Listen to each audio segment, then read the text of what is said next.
Wilds, I think, is picking them. No, I'm saying there's. I'm saying they better Listen, have it needs to be 14 points. Red alert. Yes. It's going to end up on Nick's picks. It would be the perfect encapsulation of this year's upset alert, which is for everything that he didn't steal from you. Was I not right last if he were to roll with the command. Yes. Well, you didn't I said the Patriots would cover because the Bills are kind of like, an upset alert, buddy. It's literally the definition of upset alert. Let's move You're on. Mr. Semantics. This honestly it's was a waste of our audience's valuable time.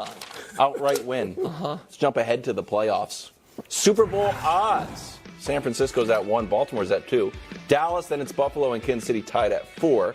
Philly bringing up the rear. As we all know, Cowboys are SBOB. We also know they haven't made a conference championship since I was a senior in high school and was listening to Redman's Muddy Waters CD, the literal CD. So what happens if the Cowboys fall flat? You can't run it back. And Dak's good. So here's the deal.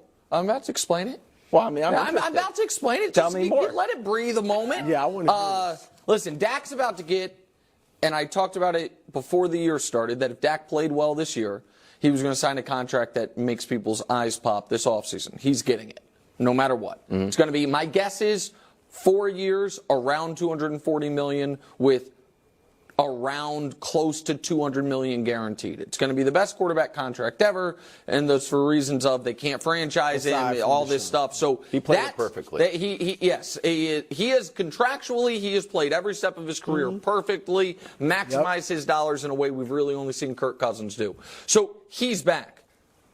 So if they, to me, fall flat means don't make at least the conference championship game. I agree. We don't have to do the SBOB, NFCG, Bob, or whatever. I agree with you. But that means, we now know what that would mean. That would mean they either lose in round 1 to Tampa, Atlanta, or New Orleans, or they lose in round 2, all of these would be at home, to Detroit, the Rams, or Philadelphia.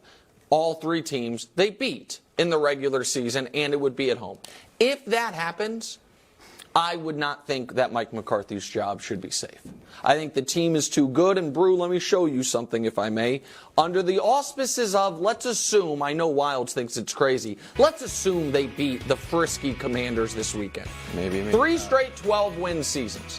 This is when it's happened, okay? So here's what I want to focus on. So go from the bottom up. The Dolphins made a Super Bowl in that run. It's the only Super Bowl Dan Marino made. The Niners didn't, but they had just won a Super Bowl a couple years prior. And by the way, they did have a coaching change. Seifert left, and the reason it ended was Steve Young's career ended. The Broncos went to 2 Super Bowls and won them. The Eagles went to their only Super Bowl under Andy Reid there. The Saints, again, they didn't. They had the terrible DPI call in the NFC title game, and they had already been there with Peyton and Breeze. The Packers didn't, and by the way, Rodgers then left. The Cowboys went to 3, and then you guys can see the rest of it. All those teams were, either dynasties or mini dynasties or something close to it. So my point is this. It would be basically without precedent to be this successful in the regular season with a coach-quarterback combo and to never pay it off. And we're not even talking, I'm not saying if they don't make the Super Bowl, they got to fire McCarthy. I'm saying if they don't even make, round 3. So, yeah, I think if they fall flat, which I do not think they will, you have to make a fundamental change. So are you because at first you kind of, I like the way you worded it with McCarthy's job wouldn't be safe.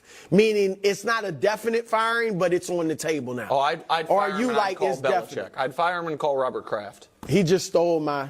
That was my take. I'll play along. Because you're firing the winningest coach in your last 28 years. It's actually more Princiotti's take that I stole, but I credited her. I was going to say Belichick. Yeah. Now, can Belichick and Jones coexist? Yeah, for a short period of time. No. Yeah. Obviously not. He and Jimmy did. I don't think, look, I do believe this. I don't think Belichick going to another team, I don't think he necessarily has to have control of the players. Yes. All right? He might just be, in New England is one thing.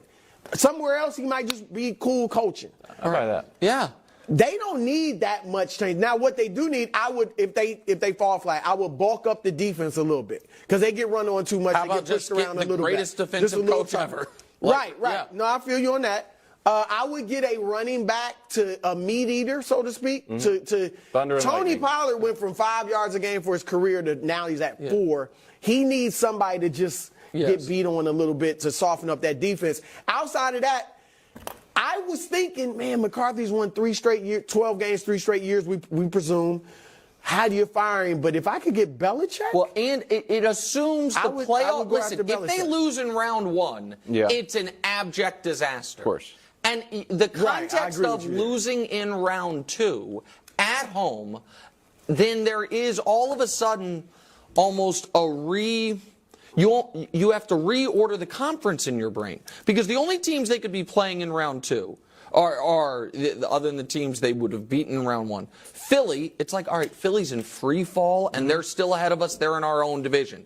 The Rams went to a Super Bowl 1, did a soft rebuild, and now are back again further than we've been. Or it's like, God dog it, Detroit jumped us in line. Right. And so in that way, because the Niners are, in this scenario, the king of the mountain theoretically, even though I guess Philly deserves that station. And then it's like, wait, are we second in our own division and 5th in our own conference, and we're just going to run it back? You remember when the Cowboys signed Trey Lance?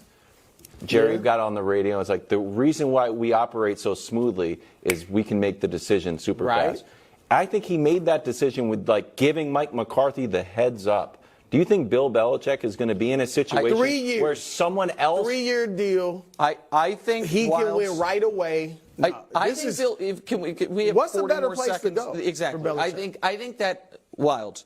I think Bill Belichick is a smart man. And I think if this offseason the Patriots are moving on and he surveys the landscape and it's like, well, the places that will give me full control do not have anything close to a quarterback in place. Yeah. The places that I will get control, maybe the Chargers will do it. Maybe if he wants to move all the way on the West Coast for ownership that is not, he doesn't. No, you're right. So it's like, okay, I will have to give something. But it is a winnable division. It is the marquee franchise. I'm guaranteed to get Shula's record, and I might peel a Super Bowl. Like that, there are a lot of very appealing things there. That if they fall flat. Now they're going to the Super Bowl, so none of this is on me. Dusty put $100 on no way. That's not even the goal, Nick. Should Nick be scared of the Miami Dolphins? Why is that about me? I have a list. The teams you're scared of? You should have shared that with me and all Chiefs fans. Next on FS1, the Fox.